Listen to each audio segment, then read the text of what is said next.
I mean, agriculture is the biggest polluter and the biggest consumer of water. So for a long time, we have not wanted to talk about the elephant in the room, but now it's coming out, saying, how do we produce better? How do we, and then in the produce better, it's also about the impact of not only over-consuming, but polluting, because the pollution of the water is also what's creating scarcity, because when you're using too many pesticides and you're polluting the soil, then you're reducing the capacity of the soil to absorb water and to be a rich soil that can also produce and also retain water.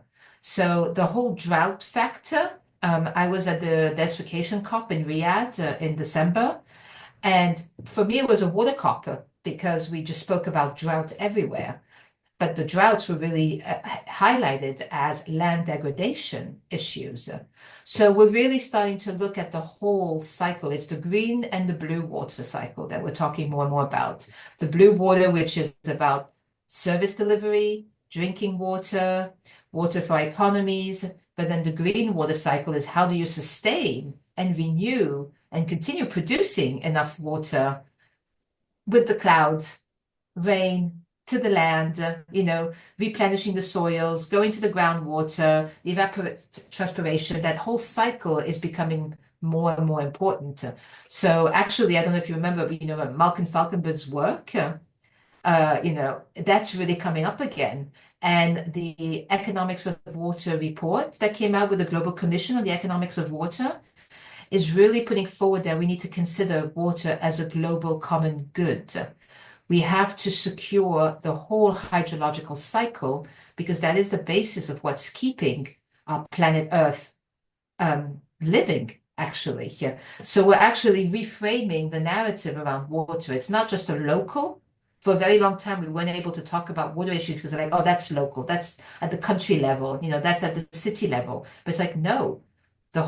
If we look at the whole hydrological cycle, it's actually a global common good that needs to be addressed as such in itself. So the mindset and the narrative is really changing around it too. And what about new technologies that are being developed for water treatment, for example? Yeah, there's a lot that's happening in that space. There is a need, of course, but then there's also a limitation. Like I was saying earlier, we have new pollutant factors like microplastic that we're not able to get rid of for the moment. So there's testing. We're hearing great things with algae and mushrooms now being used to actually break down plastic. So there's these new innovative ways of addressing it. We also have the very more industrialized technological approach with membranes and different types of techniques. So there is a big exploration of what we can do in order to treat the water.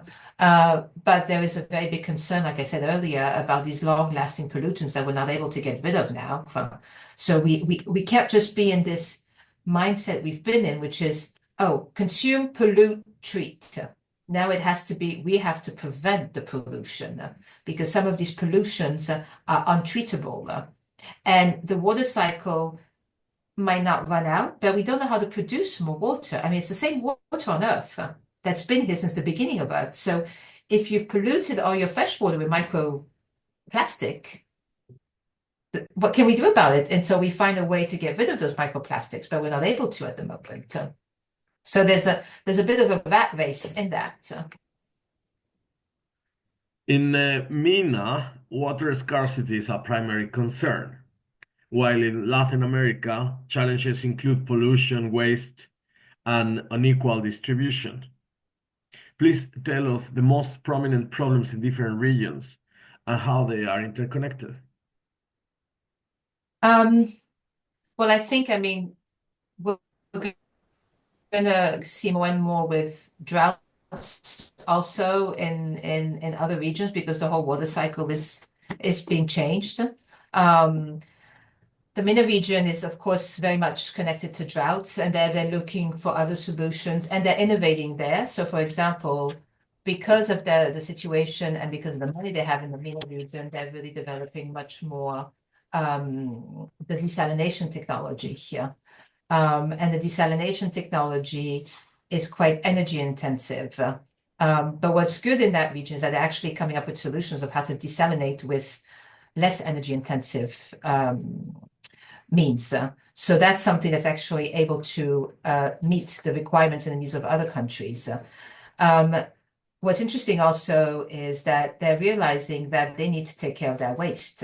I mean, when you desalinate, you have all of these the waste byproducts that come from the salt.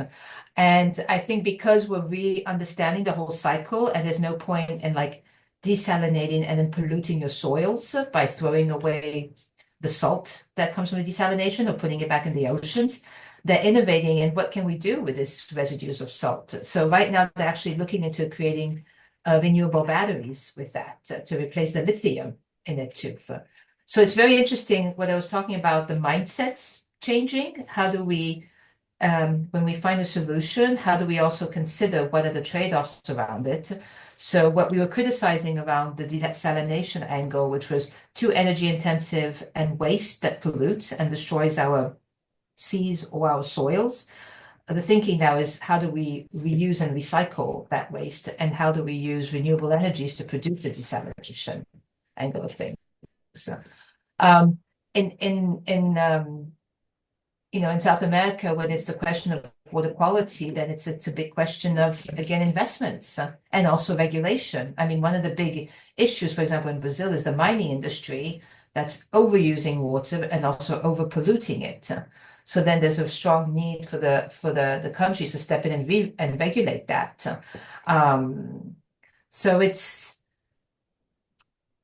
we do see that in the EU having a very strong directive on the good quality of surface waters has helped.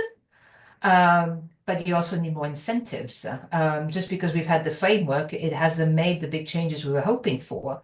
What is happening now is that we're changing the narrative from it's not just about having good water quality for nature because it's good for nature, it's having good water quality for businesses. And that's where we can see the private sector, the development banks starting to invest. It's again, when it hurts the pocket, the money, that's when we see changes and investments being done.